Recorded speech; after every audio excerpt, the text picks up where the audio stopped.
now? Getting a little antsy of seeing each other and ready to finally play a game? Need a game. Definitely need a game. I mean, the guys that we bring in every day, like, they do a great job of preparing us.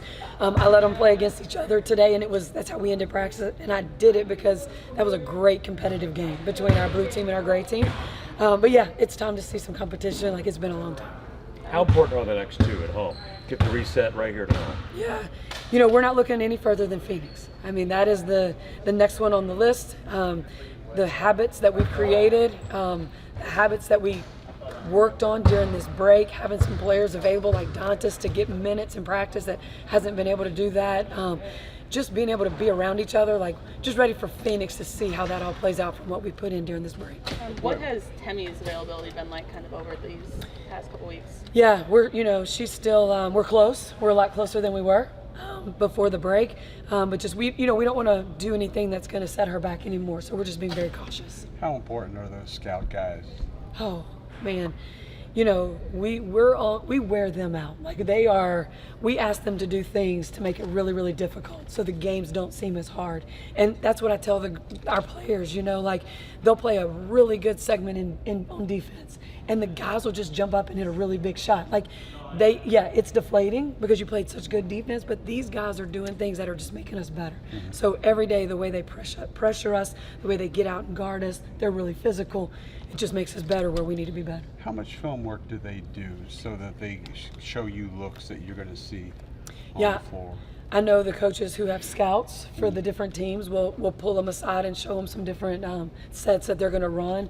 And they're all really, really good players. So they're able to take those sets, and we'll call it something that they'll remember, and we'll go back to it. Mm-hmm. And they're able to go and run those same sets. Just really helpful to have such guys that, I mean, some of these guys go overseas and play. Mm-hmm. You know, in the off season they play in some of these leagues around here. But they make us better, no doubt. Does this feel like a full reset or more of a refresh, kind of hoping to pick up where you left off? Because you had a pretty good stretch in July there. Yeah, I think both. I think refresh, restart. The refresh piece came because of just being able to get that rest. You know, like, just, they took we had a hard couple months, and not just physically, but mentally as well.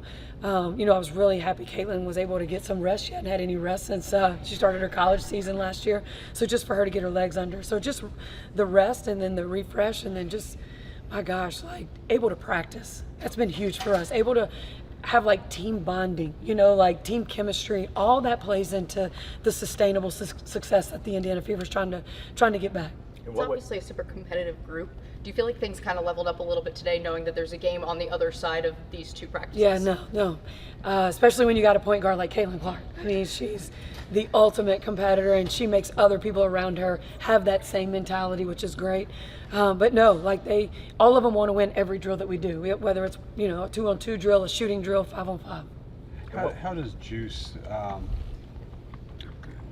make it tough on Caitlin? Yeah. I'm having trouble speaking today. No, you're good. His speed, man. His speed. Speed kills, right? Right.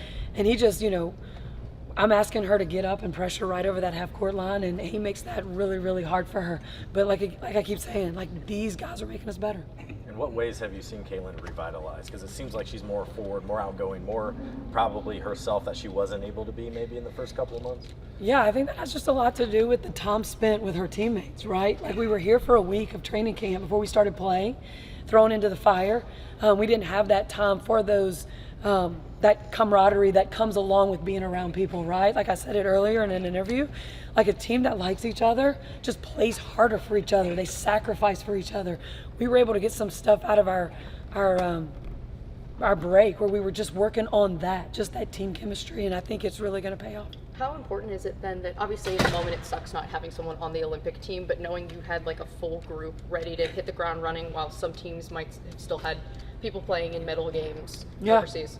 Well, I had Christie Wallace. Well, I mean, besides Wallace, Besides but, Wallace, you had one as opposed to other teams, like, half more than, a lot of the like, there's some there. teams that have, 3 players out there that, hadn't been around their team in a while. It just was great for the youngest team in the league, most inexperienced team in the league. That was great for us to have this time together.